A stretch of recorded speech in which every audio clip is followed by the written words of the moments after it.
As you've seen by now, this isn't a normal convention. It's not a normal time. So tonight, I want to talk as plainly as I can about the stakes in this election. Because what we do these next 76 days will echo through generations to come. I'm in Philadelphia, where our Constitution was drafted and signed. It wasn't a perfect document. It allowed for the inhumanity of slavery and failed to guarantee women, and even men who didn't own property, the right to participate in the political process. But embedded in this document was a North Star that would guide future generations. A system of representative government, a democracy, through which we could better realize our highest ideals. Through civil war and bitter struggles, we improved this Constitution to include the voices of those who'd once been left out. And gradually, we made this country more just and more equal and more free. The one constitutional office elected by all of the people is the presidency. So at a minimum, we should expect a president to feel a sense of responsibility for the safety and welfare of all 330 million of us, regardless of what we look like, how we worship, who we love, how much money we have, or who we voted for. But we should also expect a president to be the custodian of this democracy. We should expect that regardless of ego, ambition, or political beliefs, the president will preserve, protect, and defend the freedoms and ideals that so many Americans marched for, went to jail for, fought for, and died for. I have sat in the Oval Office with both of the men who are running for president. I never expected that my successor would embrace my vision or continue my policies. I did hope, for the sake of our country, that Donald Trump might show some interest in taking the job seriously, that he might come to feel the weight of the office and discover some reverence for the democracy that had been placed in his care. But he never did. For close to 4 years now, he has shown no interest in putting in the work, no interest in finding common ground, no interest in using the awesome power of his office to help anyone but himself and his friends. No interest in treating the presidency as anything but one more reality show that he can use to get the attention he craves. Donald Trump hasn't grown into the job because he can't. And the consequences of that failure are severe. 170,000 Americans dead. Millions of jobs gone, while those at the top taken more than ever. Our worst impulses unleashed, our proud reputation around the world badly diminished, and our democratic institutions threatened like never before. Now, I know that in times as polarized as these, most of you have already made up your mind. But maybe you're still not sure which candidate you'll vote for, or whether you'll vote at all. Maybe you're tired of the direction we're headed, but you can't see a better path yet, or you just don't know enough about the person who wants to lead us there. So let me tell you about my friend, Joe Biden. 12 years ago, when I began my search for a vice president, I didn't know I'd end up finding a brother. Joe and I come from different places, different generations, but what I quickly came to admire about Joe Biden is his resilience, born of too much struggle, his empathy, born of too much grief. Joe is a man who learned early on to treat every person he meets with respect and dignity, living by the words his parents taught him, No one's better than you, Joe. But you're better than nobody. That empathy, that decency, the belief that everybody counts, that's who Joe is. When he talks with someone who's lost her job, Joe remembers the night his father sat him down to say that he'd lost his. When Joe listens to a parent who's trying to hold it all together right now, he does it as a single dad who took the train back to Wilmington each and every night so he could tuck his kids into bed. When he meets with military families who've lost their hero, he does it as a kindred spirit, the parent of an American soldier. Somebody whose faith has endured the hardest loss there is. For 8 years, Joe was the last one in the room whenever I faced a big decision. He made me a better president, and he's got the character and the experience to make us a better country. And in my friend Kamala Harris, he's chosen an ideal partner who is more than prepared for the job.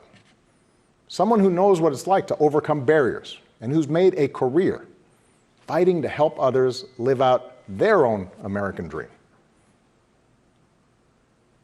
Along with the experience needed to get things done, Joe and Kamala have concrete policies that will turn their vision of a better, fairer, stronger country into reality. They will get this pandemic under control, like Joe did when he helped me manage H1N1 and prevent an Ebola outbreak from reaching our shores. They'll expand health care to more Americans, like Joe and I did 10 years ago, when he helped craft the Affordable Care Act and nail down the votes to make it the law. They'll rescue the economy, like Joe helped me do after the Great Recession. I asked him to manage the Recovery Act, which jump-started the longest stretch of job growth in history. And he sees this moment now not as a chance to get back to where we were, but to make long overdue changes so that our economy actually makes life a little easier for everybody. Whether it's the waitress trying to raise a kid on her own, or the shift worker always on the edge of getting laid off, or the student figuring out how to pay for next semester's classes. Joe and Kamala will restore our standing in the world. And as we've learned from this pandemic, that matters. Joe knows the world, and the world knows him. He knows that our true strength comes from setting an example that the world wants to follow. A nation that stands with democracy, not dictators. A nation that can inspire and mobilize others to overcome threats like climate change and terrorism, poverty and disease. But more than anything, what I know about Joe, what I know about Kamala, is that they actually care about every American. And that they care deeply about this democracy. They believe that in a democracy, the right to vote is sacred, and we should be making it easier for people to cast their ballots, not harder. They believe that no one, including the president, is above the law, and that no public official, including the president, should use their office to enrich themselves or their supporters. They understand that in this democracy, the commander-in-chief does not use the men and women of our military who are willing to risk everything to protect our nation as political props to deploy against peaceful protesters on our own soil. They understand that political opponents aren't un-American just because they disagree with you. A free press isn't the enemy, but the way we hold officials accountable. That our ability to work together to solve big problems like a pandemic depend on a fidelity to facts and science and logic, and not just making stuff up. None of this should be controversial. These shouldn't be Republican principles or Democratic principles. They are American principles. But at this moment, this president and those who enable him have shown they don't believe in these things. Tonight, I'm asking you to believe in Joe and Kamala's ability to lead this country out of these dark times and build it back better. But here's the thing. No single American can fix this country alone. Not even a president. Democracy was never meant to be transactional. You give me your vote, I make everything better. It requires an active and informed citizenry. So I'm also asking you to believe in your own ability, to embrace your own responsibility as citizens, to make sure that the basic tenets of our democracy endure. Because that's what's at stake right now. Our democracy. Look, I understand why a lot of Americans are down on government. The way the rules have been set up and abused in Congress make it easier for special interests to stop progress than to make progress. Believe me, I know it.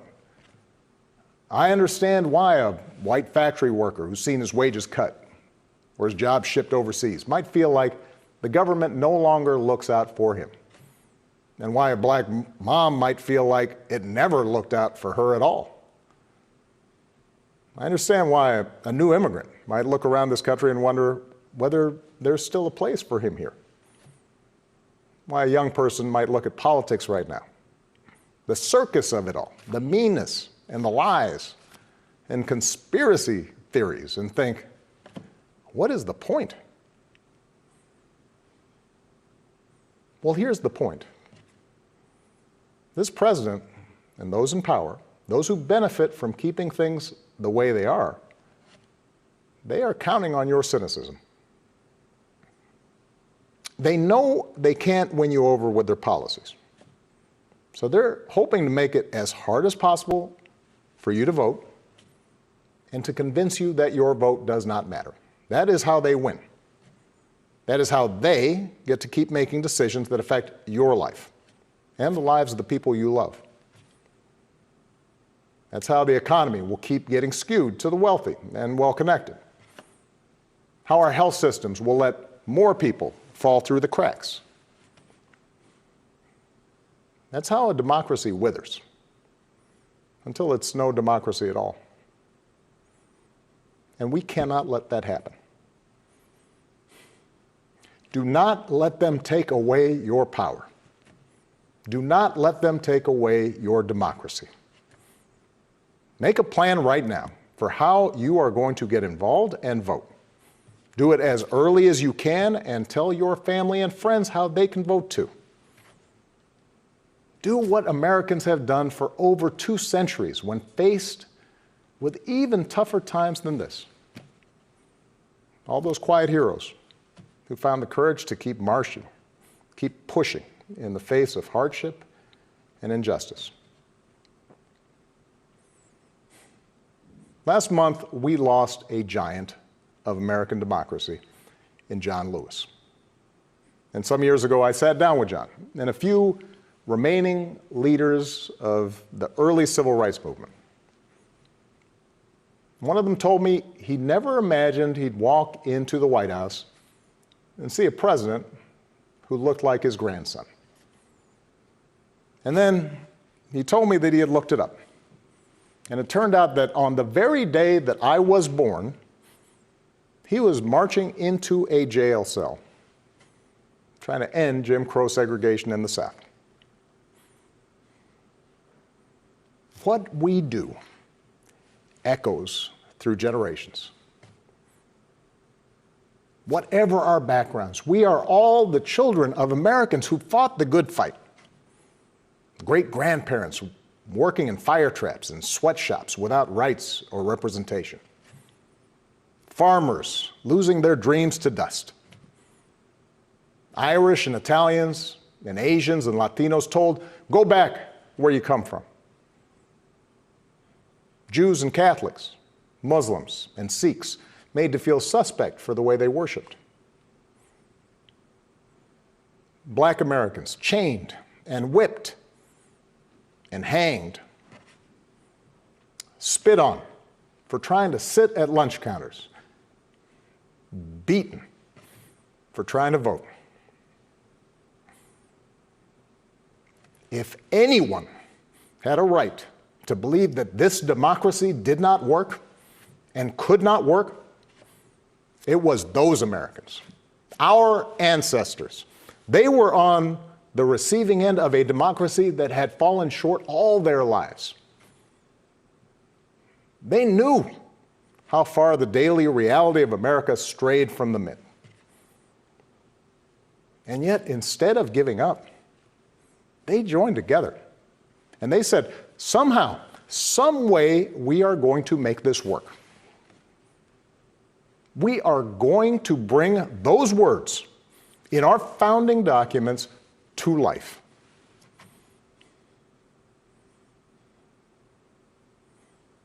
I have seen that same spirit rising these past few years. Folks of every age and background who packed city centers and airports and rural roads so that families wouldn't be separated, so that another classroom wouldn't get shot up, so that our kids won't grow up on an uninhabitable planet. Americans of all races joining together to declare, in the face of injustice and brutality at the hands of the state, that Black lives matter. No more, but no less. So that no child in this country feels the continuing sting of racism. To the young people who led us this summer, telling us we need to be better, in so many ways, you are this country's dreams fulfilled. Earlier generations had to be persuaded that everyone has equal worth. For you, it's a given, a conviction. And what I want you to know is that for all its messiness and frustrations, your system of self-government can be harnessed to help you realize those convictions for all of us. You can give our democracy new meaning. You can take it to a better place. You're the missing ingredient. The ones who will decide whether or not America becomes the country that fully lives up to its creed. That work will continue long after this election. But any chance of success depends entirely on the outcome of this election. This administration has shown it will tear our democracy down if that's what it takes for them to win. So we have to get busy building it up by pouring all our efforts into these 76 days and by voting like never before for Joe and Kamala and candidates up and down the ticket so that we leave no doubt about what this country that we love stands for today and for all our days to come. Stay safe. God bless.